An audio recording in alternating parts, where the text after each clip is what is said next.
Carter Reads the Newspaper by Deborah Hopkins, illustrated by Don Tate.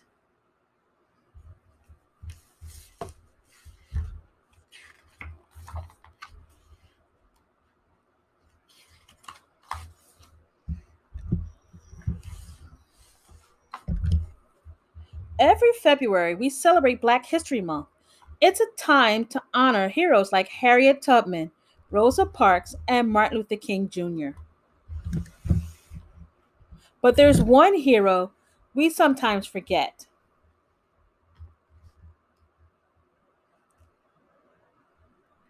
Carter G. Woodson didn't help people escape from slavery, start a bus strike, or lead a movement of millions. Yet without him, we might not have Black History Month. This is his story.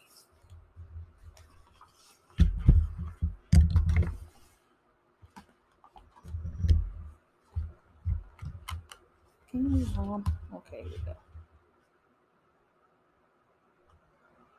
Carter was born on a small farm in Virginia in 1875, 10 years after the end of the Civil War.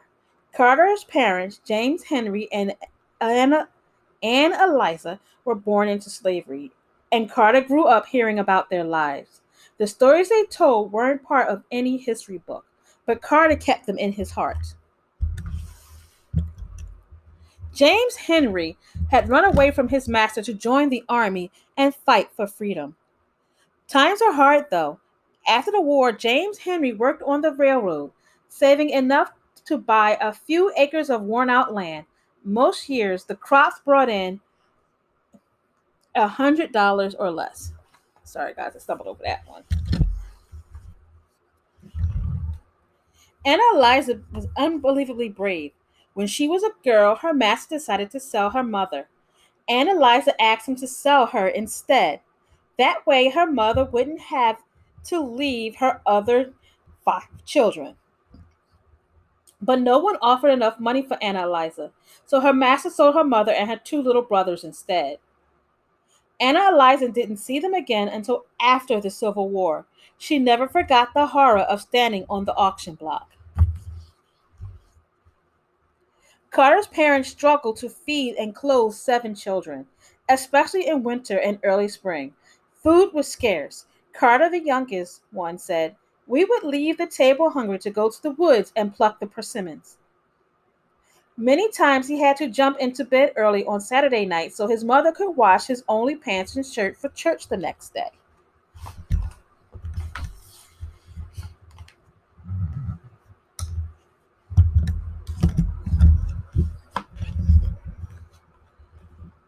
Carter could only attend school for 4 months each year. The rest of the time, he was needed for work on the farm. Learning didn't happen just at school. James Henry taught his children to stand up for themselves and take pride in who they were. He gave Carter the courage to look anyone in the eye and declare, "I am your equal." And although father couldn't read or write, he believed in being an informed citizen. So he asked Carter to read the newspaper to him. But newspapers weren't easy to come by. Sometimes Carter's read from old ones that had been used to wrap up food or packages. Reading the newspaper gave Carter his first glimpse of the wider world.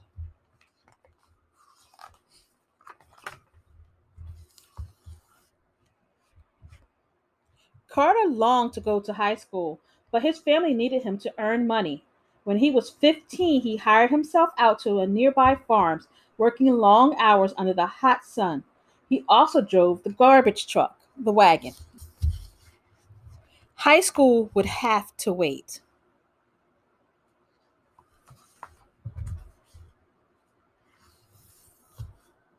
Carter's older brother, Robert, found a good paying work in the coal mines of West Virginia.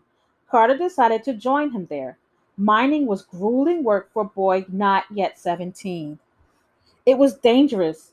Once a piece of slate came crashing down on Carter's head. He never forgot his time in the mines.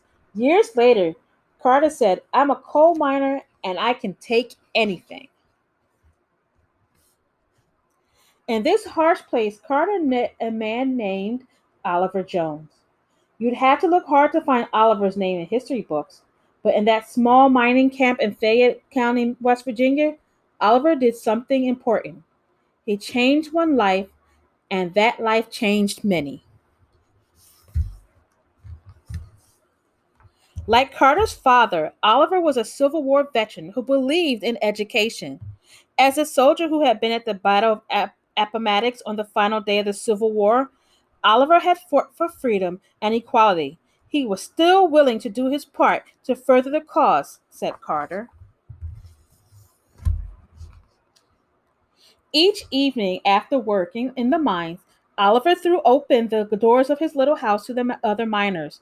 He made his home a reading room, filling it with books by African American writers and with newspapers from all over the country. He sold ice cream and fruits, all at prices that men could afford. At first, Carter just went for the food, but that changed. Carter said, when Oliver Jones learned that I could read, he soon engaged me to inform him and his friends as to what was in the daily newspapers. Carter was happy to oblige. He liked reading the newspaper. Besides, he said later, I always enjoyed nice things to eat. Carter admired Oliver. He was a well educated man, but he could neither read nor write, said Carter, but he learned through others. Carter began to learn in the same way. Carter had longed for school. Life at Oliver's tea room turned out to be a school of a different kind. Whenever Oliver and the other miners had questions about something Carter read in the newspaper, it was Carter's job to research the answers. If a Civil War veteran was in the news, Oliver wanted to know all about that man. I had to look him up in the books and inform my friends as to what battles he had fought, said Carter. If there was a question about economics, politics, or a new law, it was up to Carter to find out all about it in the newspaper and explain it to his friends. Carter was inspired by Oliver and his circle of men committed to freedom, equality, and knowledge. Men whose own lives would never be in history books. And so the seeds of Carter's own life work began to grow. My interest in penetrating the past of my people was deepened.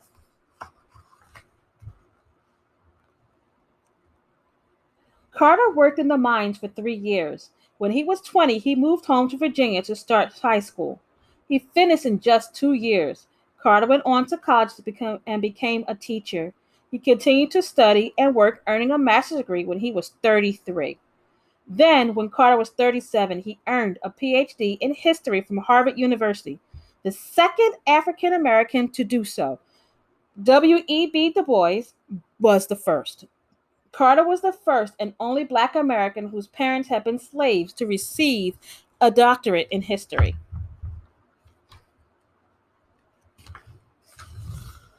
At Harvard, so the story goes, one of Carter's professors said that Black people had no history.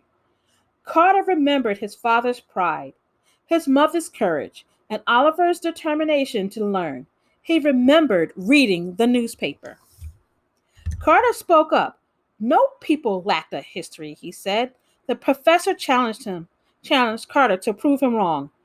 For the rest of his life, Carter did just that.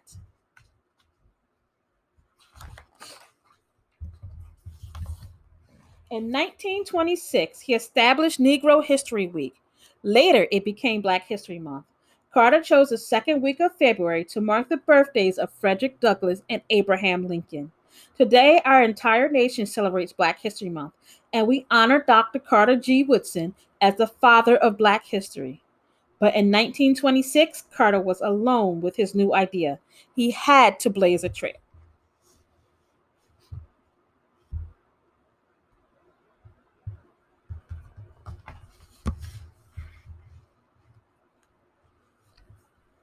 He had to spread the word at a time when there were no computers or internet or television. So Carter sent pamphlets about Negro Week, History Week out to schools, college, churches, and women's clubs. And of course, he sent notices to newspapers.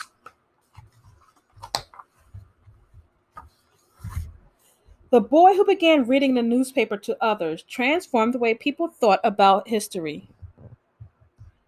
He fought for a history based on truth, a history that includes all people.